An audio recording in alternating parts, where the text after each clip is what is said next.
Ever feel like your laptop's gaming experience is just not up to snuff, even with that powerful Nvidia card inside? Today, we'll unlock your Nvidia graphics card's full potential, so your games and apps perform at their best. First, let's check your Nvidia drivers. Click Start, type Device Manager, and open it. In Device Manager, find Display Adapters and open it. You should see your Nvidia card listed.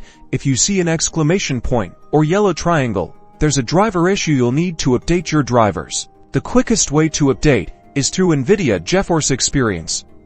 Download and install it from Nvidia's website. If you don't already have it open, GeForce Experience, select the Drivers tab and click Check for updates. Follow the prompts to install the latest drivers. Next, right-click your desktop and select Nvidia Control Panel. Click Manage 3D Settings to open it.